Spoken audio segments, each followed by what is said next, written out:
Fala galera, hoje eu quero falar com você sobre oração. De vez em quando algumas pessoas me perguntam como orar, dizem às vezes que não sabem como orar ou que não conseguem ficar um tempo maior, um tempo mais extenso orando, mesmo sabendo que precisa orar. E Deus pôs no meu coração compartilhar algo com você dentro disso.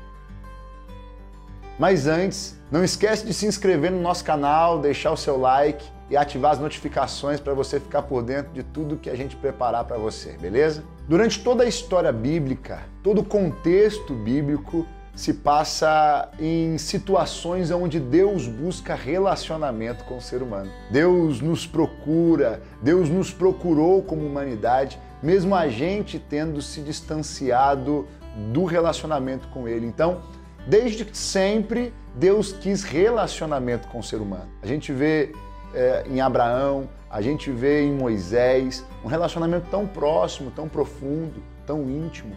Os profetas, como Deus falava com os profetas a respeito desse relacionamento com o povo, às vezes que estava chateado, que estava entristecido com o povo, e às vezes que ia corrigir o povo, mas sempre trazendo a ideia de que chegaria um momento em que haveria uma comunhão plena, uma intimidade próxima entre Deus e o seu povo e os seus filhos. No livro de Isaías, capítulo 40, versículo 6, traz um entendimento muito legal sobre esse momento. Isaías foi o profeta que mais profetizou a respeito de Jesus, e Jesus veio justamente para trazer essa possibilidade de comunhão com Deus. Olha o que diz o texto de Isaías 40, versículo 6. Uma voz ordena, clame, e eu pergunto, o que clamarei?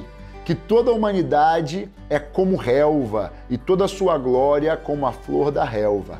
A relva murcha e cai a sua flor, quando o vento do Senhor sopra sobre elas. O povo não passa de relva, a relva murcha e as flores caem, mas a palavra do nosso Deus permanece para sempre. Isaías estava profetizando aqui sobre um momento onde a glória do Senhor se manifestaria na terra, onde as coisas passariam a ser como Deus realmente planejou. Os montes seriam aplanados, os vales seriam levantados, os terrenos acidentados seriam nivelados. E justamente esse momento de Deus na história, onde as coisas passariam a ser como Deus planejou. E aí no versículo 6, fala que uma voz ordena, clame.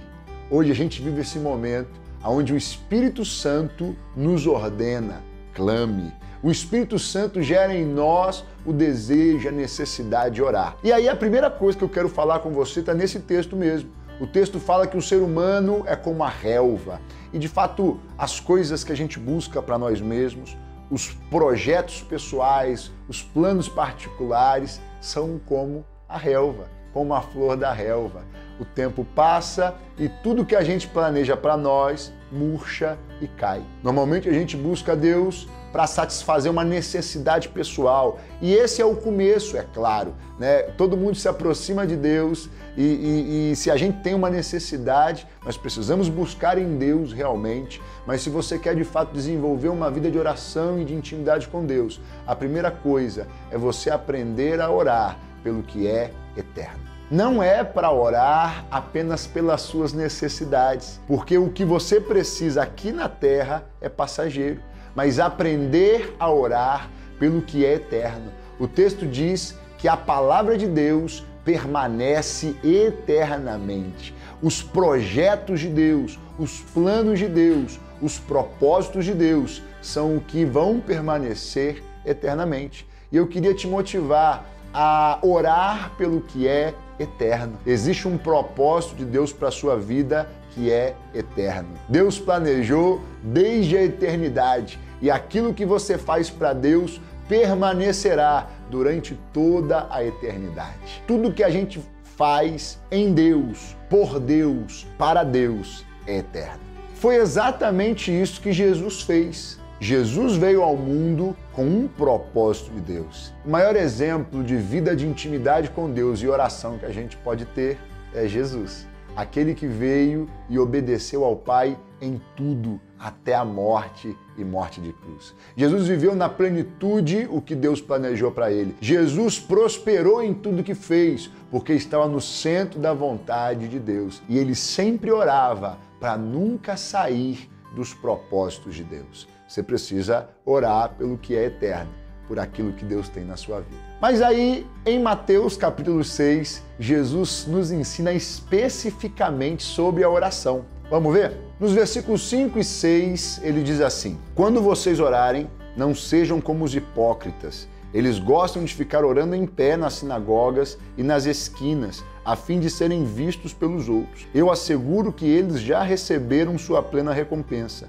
Mas quando você orar, vá para o seu quarto, feche a porta e ore ao seu Pai que está em secreto. Então seu Pai que vem em secreto o recompensará. Além de orar pelo que é eterno, ou seja, os propósitos de Deus, Jesus nos ensinou algumas coisas sobre oração.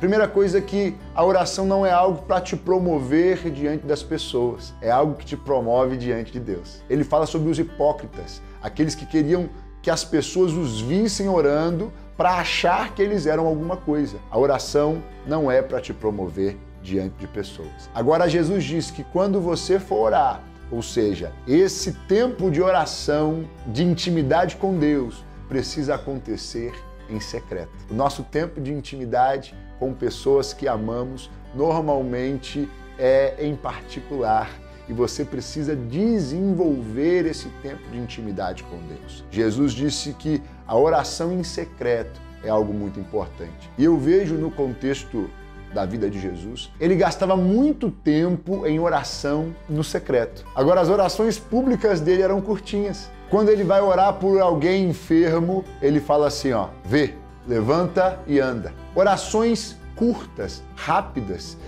Diante dos discípulos ali na ceia, diz que ele levantou o pão, partiu, deu graças e disse, esse é o meu corpo que é partido por vós. Simplesmente deu graças a Deus. Diante do túmulo de Lázaro, talvez foi a oração pública mais comprida.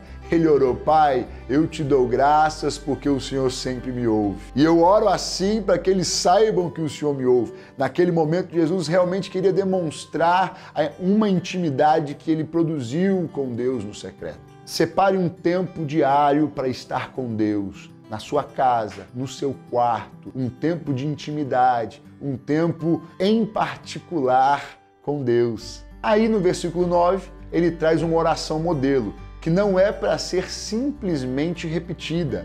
No próprio contexto, ele fala para que a gente não use vãs repetições, mas é uma oração para ser tomada realmente como um guia, um modelo, uma maneira para a gente aprender.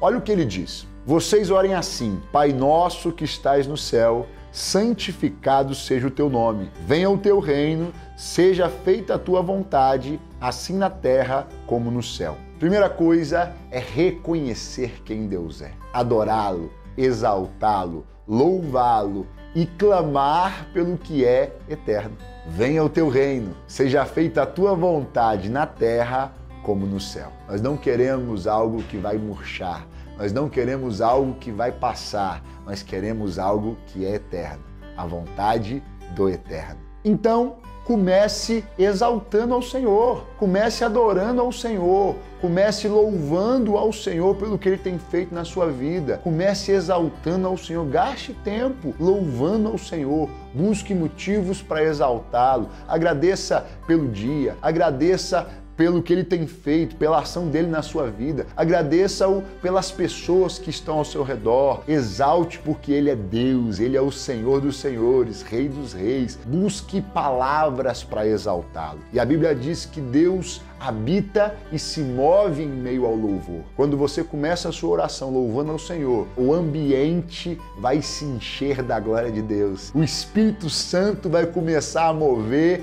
e te conduzir e te orientar e colocar as palavras que você precisa orar. Então comece sempre exaltando ao Senhor. Pastor amigo meu, Bispo Antônio Rocha, ele fala que os primeiros 5 minutos da oração a gente ora na carne. Na carne no sentido que é na nossa mente, no nosso intelecto. A gente pensa, a gente planeja o que a gente vai orar. Se você vencer os primeiros 5 minutos exaltando ao Senhor, dali para frente o Espírito te conduz nessa oração e você passa a fazer uma oração dentro daquilo que é eterno, guiado pelo eterno. Nos versículos 11 e 12, ele continua assim: dai-nos hoje o nosso pão de cada dia, perdoa as nossas dívidas, assim como perdoamos aos nossos devedores. Nesse momento aqui, ele pede o que ele precisa. De fato, ainda que nós precisamos priorizar na nossa oração e na nossa intimidade com Deus aquilo que é eterno, existem necessidades aqui na terra que a gente precisa buscar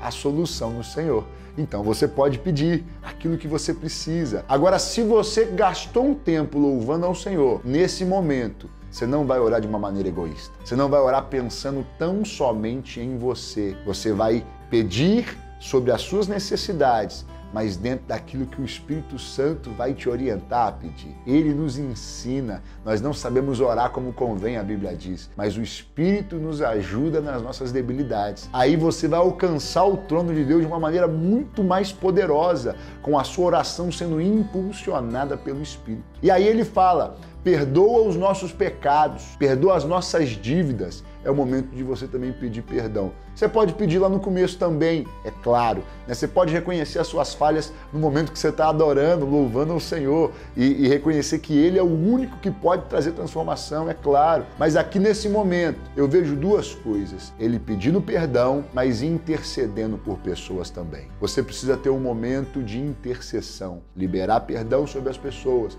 mas também clamar o perdão de Deus sobre elas, clamar a ação de Deus sobre pessoas, que isso faça parte do seu tempo de oração, do seu tempo de intimidade com Deus, a intercessão por pessoas. Ore por aqueles que você quer a conversão deles, ore pelos seus líderes, ore pelos seus pastores, ore por mim. Por último, no versículo 13, ele diz assim: e não nos deixes cair em tentação, mas livra-nos do mal, porque teu é o reino, o poder e a glória para sempre. Amém. Por último, eu vejo que ele faz guerra espiritual, batalha espiritual. Ele se posiciona contra o mal, ele se posiciona contra a ação do maligno.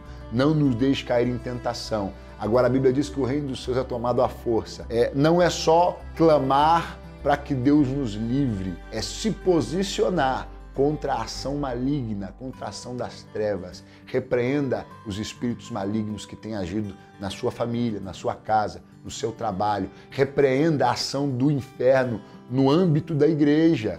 Ore por aquelas pessoas, às vezes, que você intercedeu de alguma forma no momento anterior, mas olha, eu repreendo toda a ação do inferno, eu libero a mente daquela pessoa, eu libero as pernas dela para que ela possa vir na igreja. Toda divisão, toda maldição, toda rebeldia na igreja seja desfeita. Ore fazendo guerra espiritual, lutando no mundo espiritual. Quebre as cadeias em nome de Jesus. Ele te deu autoridade para pisar serpentes e escorpiões. Ele te deu autoridade para edificar e para destruir, é o que a palavra de Deus diz. Então ore fazendo guerra e encerre o seu momento com Deus, exaltando mais uma vez. Jesus fala: porque teu é o reino, a glória e o poder para todo sempre.